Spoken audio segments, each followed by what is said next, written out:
O que fazer para desfazer a averbação na matrícula do imóvel de um contrato de promessa de compra e venda que não foi adimplido? Você, advogando para o proprietário do imóvel, ouça o que você deve fazer. Seja muito bem-vindo, querido aluno, seja muito bem-vinda, querida aluna, a mais uma lição prática.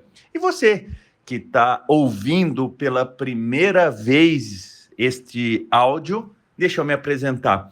Eu sou o professor Marcel Rulli, sou extremamente apaixonado pela regularização de imóveis e nos últimos anos tenho feito com que muitos advogados e advogadas de toda parte do Brasil faturem os maiores honorários da advocacia, regularizando qualquer problema de imóvel.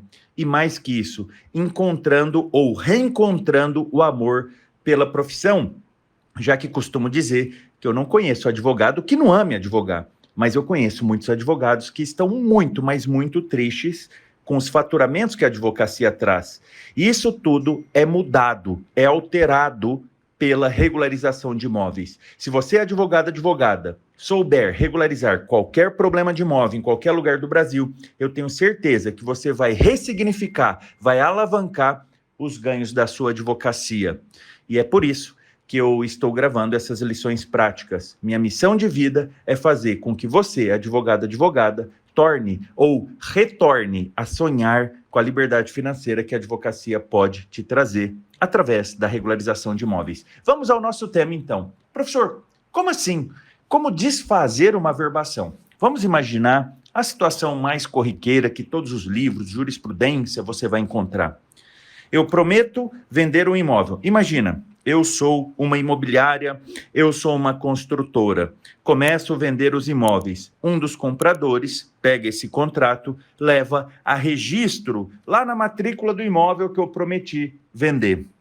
Ok, que lindo. Ele registrou o contrato para que ele possa ter o direito real de aquisição daquele imóvel. Se ele quitar o imóvel, vamos imaginar assim, então esse comprador foi lá, pagou as 10 parcelas, 100 parcelas, 200 parcelas. Isso é o previsível. Ele paga todas as parcelas. Ele comunica, a construtora que vendeu, a incorporadora, a imobiliária. A imobiliária fala, ok, você quitou, vamos no cartório de notas lavrar uma escritura pública para que você registre a escritura pública e transfira o imóvel para o seu nome. Esse é o caminho ideal, o caminho correto. Agora, se a incorporadora faliu, se a incorporadora não existe mais, se a imobiliária, construtora, enfim, não existe mais, esse comprador, após quitar, ele pode fazer o quê?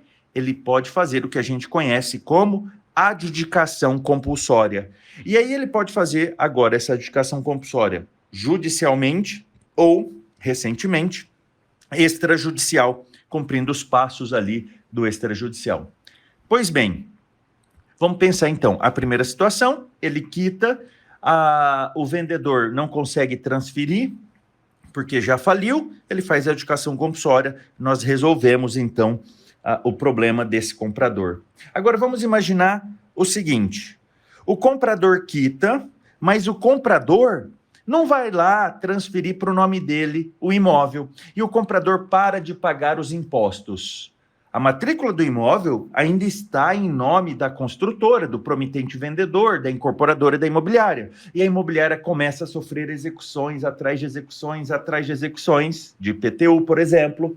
E aí, como que você vai resolver? De novo aqui, caberia fazermos a adjudicação compulsória inversa. Então, o comprador comprou, quitou, mas não transferiu. O que nós fazemos para ajudar advogando para o vendedor, imobiliária, pessoa física, enfim, nós faríamos a adjudicação compulsória inversa. Agora, a situação que eu trouxe hoje nessa lição prática é uma situação comum e que quase ninguém sabe resolver, e você que está ouvindo aqui vai ficar até o final, vai se amarrar em resolver isso daqui. Por quê? Quando o promitente vendedor vendeu, então fez a promessa, são 10 parcelas, são 20 parcelas, são 100 parcelas. O promitente comprador paga 10. mas faltaram mais 10, faltaram 100 parcelas. E aí? Ele inadimpliu o contrato. Só que esse contrato está registrado na matrícula do imóvel, o que vai impedir do seu cliente que não recebeu aquela promessa de compra e venda vender para um terceiro, porque ninguém vai querer comprar um imóvel que tem uma promessa para uma outra pessoa, concordam comigo? Então, como vamos desfazer essa averbação na matrícula do imóvel? E aqui, pouquíssimos amigos, pouquíssimas pessoas ensinam isso daqui, e eu tenho muito orgulho de ser o professor que ensina o que você não vai achar em outro lugar. Minha missão no magistério, eu só estou no magistério em razão de trazer o que você não vai achar com facilidade. Pode confiar nesse professor, eu amo ser professor.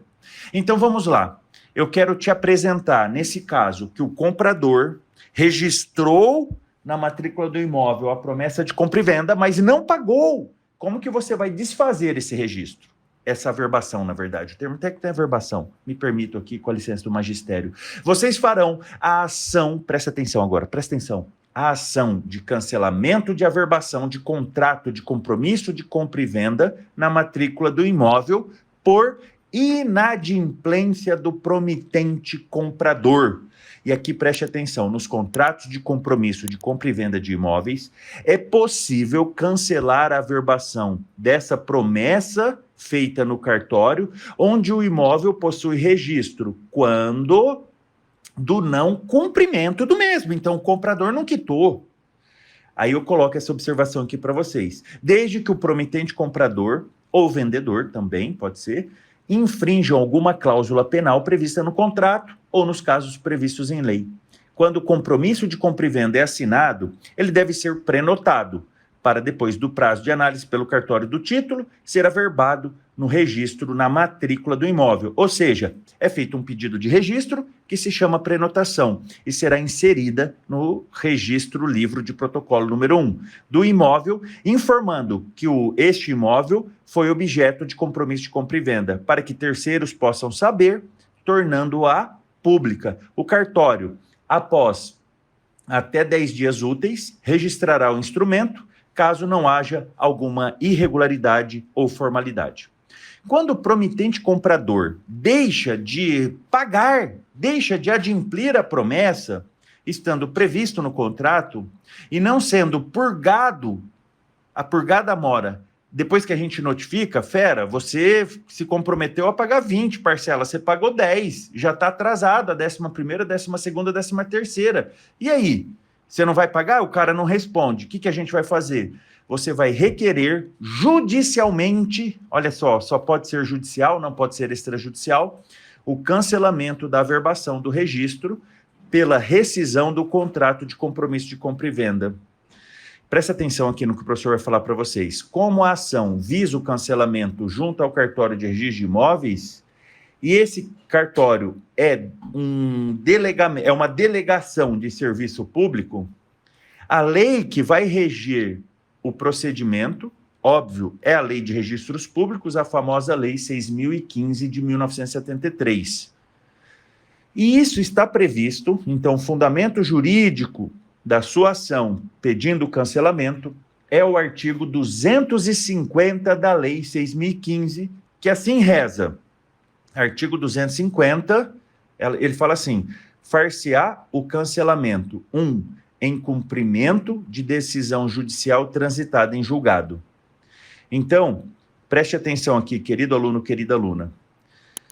Você advogando pelo vendedor, você deverá demonstrar para o juiz da ação que a outra parte, o comprador, infringiu a cláusula contratual de quitar o contrato. Ele não adimpliu o combinado. Na hipótese, então, do inadimplemento por parte do promitente comprador, você, advogando para o promitente vendedor, deve notificar pelo cartório o devedor para pagar dentro de 15 dias, sob pena de rescisão contratual e consequentes incidências das cláusulas penais previstas no contrato. De posse dessa notificação feita pelo oficial do cartório, de preferência pessoal, e da não purgação da mora pelo devedor, nasce o interesse de agir da ação de cancelamento de averbação na matrícula do imóvel. As cláusulas penais geralmente prevêem a dedução de despesas com a venda, corretagem, condomínio e IPTU, e ainda fruição do bem, que devem ser pagas pelo promitente comprador, o réu da sua ação, geralmente, caso esteja com a posse direta do bem. Quando o juiz julgar procedente a ação, ele determinará que seja cancelada a averbação na matrícula do imóvel e o imóvel poderá ser objeto de novo negócio jurídico. A ação deve ser distribuída perante uma vara civil ou, se houver, uma específica de registros públicos. O valor da causa, você vai dar o valor do contrato, o valor que consta no contrato. Por fim, você deve verificar também se houve cláusula de eleição de foro, para ser alvo, eventualmente, de preliminar de incompetência territorial e prolongar ainda mais o litígio.